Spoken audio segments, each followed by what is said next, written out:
sneak in with your gait. When an attempt to drive, no sporting instinct. Are you Mrs. Ralston? Oh, how delightful. My name's Wren. How do you do, Mr. Wren? You know, you're not at all as I pictured you. I've been thinking of you as retired general's widow, Indian Army. I picture you being terrifically grim and uninhibited. The whole place would be simply crammed with Benares brass. Instead, oh, it's heavenly, quite heavenly. Lovely proportions. Oh, that's a fake. This table is genuine. Oh, I'm simply going to love this place. Have you got any wax flowers or birds of paradise? I'm afraid not. Oh, what a pity. What about a sideboard? A purple, plummy, mahogany sideboard with great solid carved fruits on it? Yes, we have, in the dining room. In here? Oh, I must see it.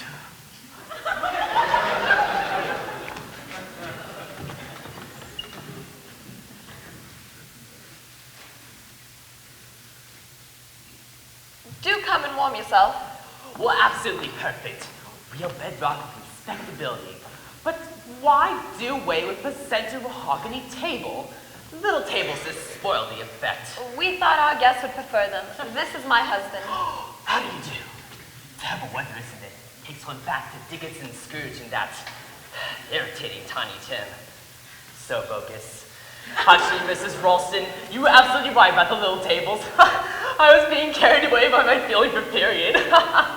If you had a mahogany dining table, you'd have to have the right family around it. Stern, handsome father with a beard, prolific, faded mother, 11 children of assaulted ages, a grim governess, and somebody called Poor Harriet, the poor relation who has his general dog's body and is very, very grateful for being in a good home. I'll take your suitcase upstairs for you. Oak room, did you say? Yes. Oh, I do hope it's got a board poster with little kids' roses. It hasn't. I don't think your husband's going to like me. How long have you two been married? Are you very much in love? Oh, we've been married just a year. Perhaps you'd like to go up and see your room.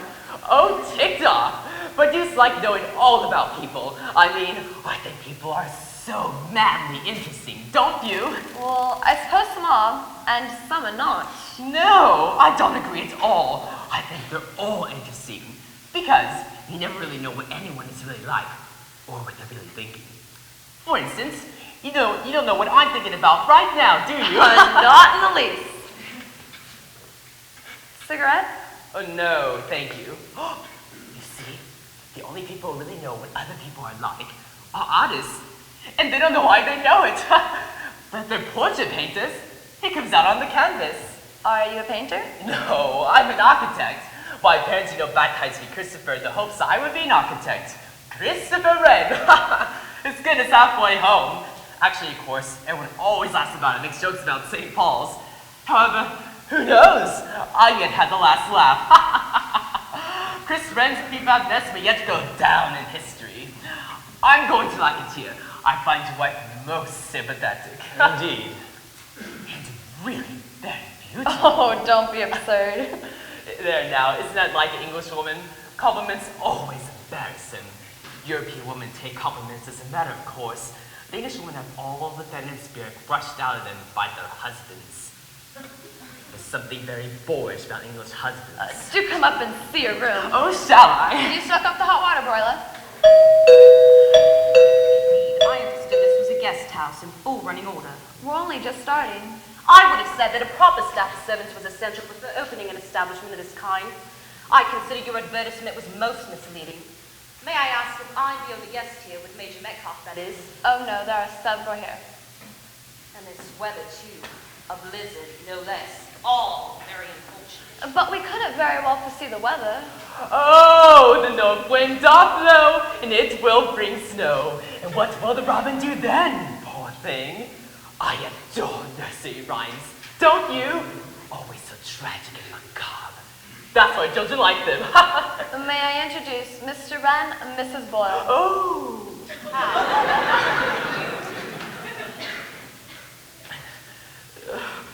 Why?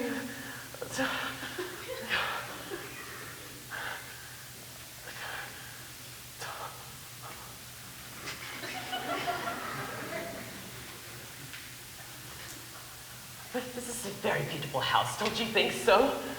Don't you think so? I've come to the time of life when the amenities of an establishment are more important than its appearance. If I had not believed this to be a running concern, I should never have come here. I understood it was fully equipped with every known comfort. There is no obligation for you to remain here if you are not satisfied, Mrs. Boyle. No, indeed. I should not be doing so. If there has been any misapprehension, it would perhaps be better if you went elsewhere. I could ring up for the taxi to return. The roads are not yet blocked. We've had so many applications for rooms that we will be able to fill your place quite easily. In any case, we are raising our terms next month.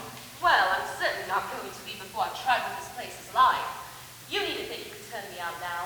Perhaps you might show me to my bedroom, Mrs. Ralston. Certainly, Mrs. Boyle. Darling, you're wonderful. Well, I think that's a perfectly horrible woman. I don't like her at all. I like to see you throw her out into the snow. Serve her right. Yes, well, it's a pleasure I've got to forego, I'm afraid. Lord, there's another of them. Come in, come in.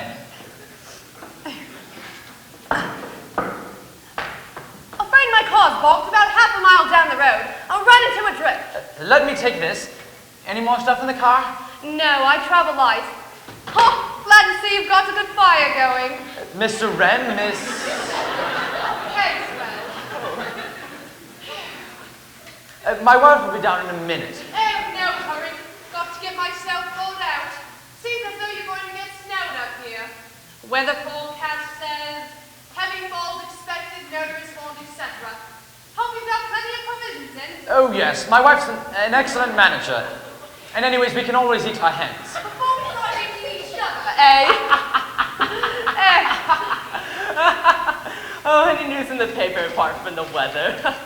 Usual political crisis. Oh, yes, and a rather juicy murder.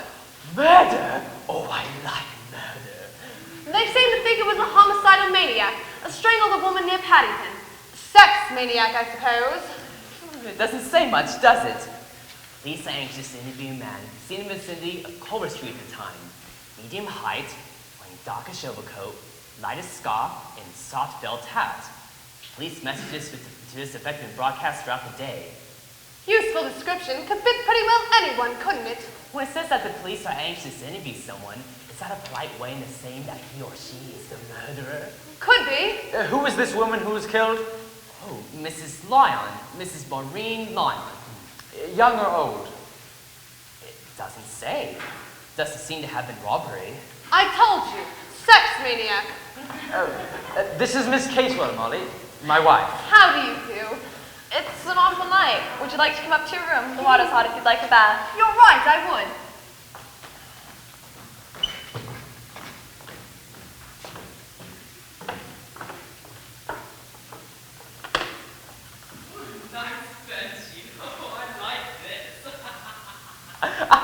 Oh, blue.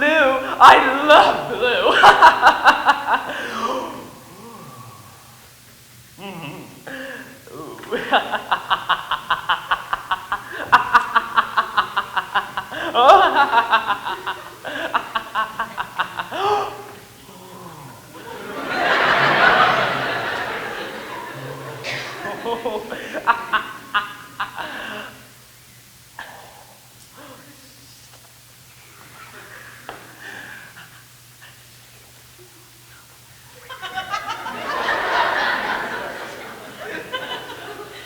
Well, I must hurry out to the kitchen and get on with things.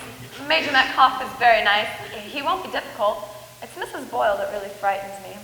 We must have a nice dinner. I was thinking of opening 2 tins of minced beef and cereal, a tin of peas, and mashing the potatoes, and stewed figs and custard. Do you think that'll be all right? Oh, I should think so. Not very original, perhaps. Do let me help. I am so cooking. Why not an omelet? You've got eggs, haven't you? Oh, yes, we've got plenty of eggs. We keep lots of fowls. They don't lay as well as they should, but we put down a lot of eggs. And if you got a bottle of cheap, any type wine, you can add it to the minced beef and cereals, did you say? Give it a continental flavor. Show me where the kitchen is and what you've got, and I dare say I shall have an inspiration. Come on. Comfortable beds, too. At least mine was. Hope yours was, too. It was quite adequate. I don't quite see why the best bedroom should have been given to that very peculiar young man. Got here ahead of us. First come, first served. From the advertisement, I got quite a different impression of what this place would be like. A comfortable writing room in a much larger place altogether, Right. with bridge and other amenities. Regular tabbies delight. I beg your pardon. Oh, I mean, yes, I quite see what you mean. No, indeed, I shan't stay here long. No, I don't suppose you shall. Really, that is an incredible young man. Unbalanced mentally, I shouldn't wonder. Think he's escaped from a lunatic asylum. Well, it shouldn't be at all surprised.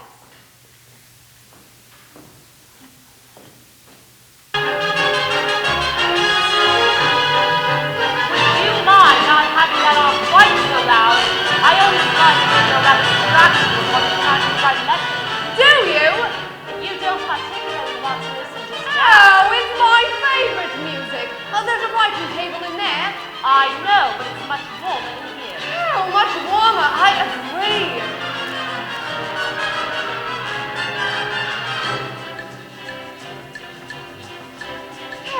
Bloody old bitch. Oh, Hello. everywhere I go, the woman seems to hunt me down, and then she glares at me, positively glares. Turn it off, will you? Is that all right? Oh, yes. It served its purpose. What purpose? Tactics, boy. Oh, you mean her. Oh, yes. She pinched the best chair in the room. I've got it now. But you drove her out. I'm glad. I'm very glad. Why don't I curb it? Let's say things you can both do to annoy us, shall we? I wish you'd go away from here. In this, not a hope. But when the snow melts... Oh, when the snow melts, lots of things may have happened. Yes, that's true. Snow's rather lovely, isn't it? So peaceful and pure. Makes one forget things. It doesn't make me forget. How fierce you sound. I was thinking. What sort of thinking? Ice on a bedroom jug, chilblains, raw and bleeding, one thin, ragged blanket, a child shivering with cold and fear. My dear, it sounds too grim. What is it, a novel? You didn't know I was a writer, did you? Are you? Sorry to disappoint you. Actually, I'm not.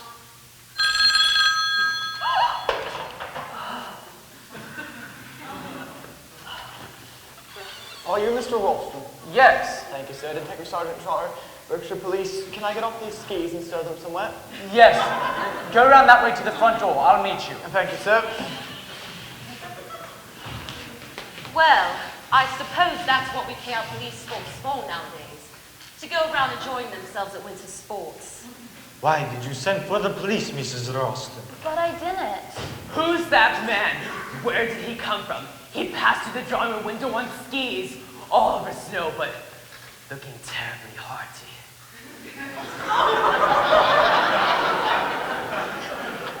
You may believe it or not, but that was a policeman skiing. This is Detective Sergeant Trotter. Good afternoon. You can't be a sergeant, you're too young. I'm not quite as young as I look, madam. But terribly hearty. We'll stow your skis away under the stairs. Excuse me, Miss Ralston, but may I use your telephone? Of course, Major Metcalf. He's very attractive, don't you think so? I think policemen are very attractive. No brains, you can see that at a glance. Hello? Miss Ralston, this telephone is dead. Quite dead. It was all right about half an hour ago. The line tore away the snow, I suppose. That's so we're cut off then. Quite cut off. That's funny, isn't it? I don't see anything to laugh at. No, indeed. It's a private joke of my own. The snow is returning. Now we can get down to business, Mr. Ralston. Oh, Christopher Wren. I was a mere child at the time. I don't remember even hearing about it. And that's all you have to say? Any of you? Well, if one of you gets killed, you'll have yourself to blame. Now then, Mr. Ralston, can we have a look around the house? My Ideas, how melodramatic.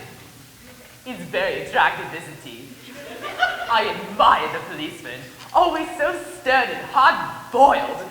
Quite a thrill, this whole business. Now, 3 blind mice. How does that tune go? Really, Mr. Wren? Oh, don't you like it? But the signature tune, the signature of the murderer. Oh, just fancy when it came to us getting out of it. Melodramatic rubbish, I don't believe a word of it. Oh, but just wait, Mrs. Boyle, till I creep up behind you, and you feel my hands on your throat. That'll do, Christopher. It's a poor joke anyway. In fact, it's not a joke at all. Oh, but it is. That's just what it is. It's a madman's joke. That's what makes it so deliciously macabre. Hopefully you can see all the looks in all of your faces. Oh! Oh, a singularly ill man and a neurotic young now. Mr. Wren, what about you? I went into the kitchen to see if there's anything I could do to help Mr. and Mrs. Ralston. I adore cooking. After that, I went upstairs to my bedroom. Why? It's quite a natural thing to go to one's bedroom, don't you think? I mean, one does want to be alone sometimes. You went to your bedroom because you wanted to be alone. I wanted to brush my hair and tidy up. You wanted to brush your hair? Anyway, that's where I was. You heard Mrs. Ralston's scream. Yes. And you came down? Yes. Curious that you and Mr. Ralston didn't meet on the stairs. I came down by the back stairs and near to my room. Did you go up to your room by the back stairs, or did you come through here? I came up by the back stairs too. But you know pretty well who killed that woman in Culver Street. You think it's the eldest of those 3 children at the farm. A mentally abnormal young man who is now 23 years of age. Well, damn it all, there's only one person here who fits that bill. Oh, it's not true. It's not true. You're all against me. It was always been against me. You're going to frame me for murder. Well, that's persecution. That's what it is. Persecution! Steady, lad. Steady. It's all right, Chris. Nobody's against you. Tell him it's all right. We don't frame people. Tell him you're not going to arrest him. I'm not arresting anyone yet. To do that, I'd have to have evidence. I haven't got any evidence yet. I think you're crazy, Molly. And you too. There's just one person who fits the bill, and if only as a safety measure, he ought to be put under arrest. It's only fair to the rest of us. Wait, Giles. Wait. Sergeant Trotter, can I speak to you a minute? Certainly, Mrs. Ralston. Will the rest of you go into the dining room, please? Molly! Oh, you startled me. Where is he? Where is he gone? Who? The sergeant! Oh, he went out that way. Well, if only I could get away, somehow, some way. Was there anywhere I could hide? In the house? Hide? Yes, from him. Why? But darling, they're all so frightfully against me. Gonna say I committed these murders, particularly your husband. Never mind him. Listen, Chris, you can't go on running away from things all your life. Why do you say that? Well, it's true, isn't it? Oh, yes. It's quite true. You've got to grow up sometime, Chris. I wish I hadn't. Your name isn't really Christopher Wren, is it? No. And you're not really training to be an architect? No. Then why did Call you? myself Christopher Wren. Well, just amuse me. And when at school, always used to laugh at me, call me Little Christopher Robin. Robin, Wren, an association of ideas. It was helping at school. What's your real name? We didn't get into that. I ran away while I was doing army service. It's all so beastly. Hated it. Yes, I'm just like the unknown murderer. I told you I was one of the specification fitted. You see, my mother. Yes, your mother. If only she hadn't died, she would have taken care of me and looked after me. You can't go on being looked after all your life. Things happen to you, and you've got to bear them, and you've got to go on just as usual. One can't do that. Yes, one can. You mean you have? Yes, Well, was it something very bad? something I've never forgotten. Was it to do with Giles? No, it was long before I met Giles. I see. You must have been very young. Only a child. Perhaps that's why it was so awful. It was horrible. It was horrible. I try to put it out of my mind. I try never to think about it. So, you're running away too. Running away from things instead of facing them. Yes, perhaps in a way I am. Considering that I never saw you until yesterday, we seem to know each other rather well. Yes, it's odd, isn't it? I guess there's a sort of sympathy between us. Anyway, you think I ought to stick it out? Well, frankly, what else can you do? I might pinch the sergeant's skis. I can ski quite well. That would be frightfully stupid. It would almost be like admitting you're guilty. Sergeant Trotter thinks I'm guilty. No, he doesn't. At least, I don't know what he thinks. I hate him. Who? Sergeant Trotter. He puts things in your head. Things that are true. Things that can't possibly be true. What is all this? I don't believe it. I won't believe it. What won't you believe? Come on, out with it! You see that? Yes? What is it? Yesterday's evening paper. A London paper. But Giles wasn't in London yesterday. Well, he's here all day. He went off in the car to get some wired eggs for the chicken, but he couldn't find any.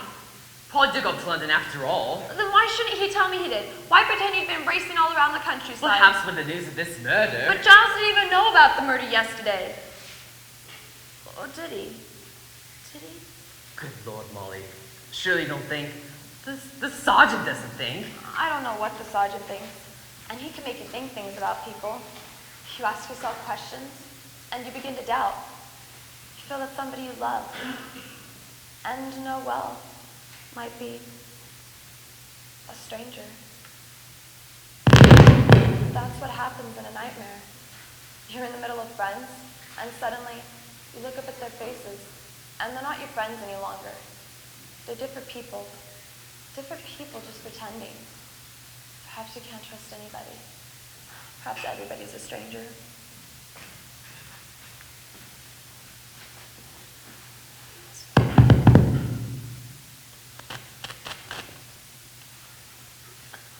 I seem to be interrupting something. No, we were just talking. I must go. There's the pie and the potatoes all going to pieces. I'll come and give you a hand. No, you won't.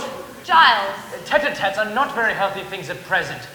You keep away out of the kitchen and keep away from my wife. But really, look You keep here. away from my wife, friend. She's not going to be the next victim. So that's what you think about me. Well, I've already said so, haven't I? There's a killer loose in this house, and it seems to me you fit the bill. I'm not the only one to fit the bill. Oh, I don't see who else does. How blind you are, or do you just pretend to be blind? I tell you, I'm worrying about my wife's safety. So am I. I'm not going to leave you here alone with her. What the hell are you talking Please, about? go, Chris. I'm not going. Please, go, Christopher, please, I mean it. You shan't be far away. Oh, thank goodness you haven't gone after all. Did you take my skis, Mr. Wren? Your skis, Sergeant? No, why should I? Well, Mrs. Ralston seemed to think. Mr. Wren is very fond of skiing, and I thought he might have taken them out just to get a little exercise. Now, listen, you people. I always thought the police were only people with their degree. I have merely been interrogating Miss Casewell. You seem to have upset her. What did he do? No, it's nothing. It's just all this murder. It's so horrible. Came over me suddenly. I'll go up to my room now.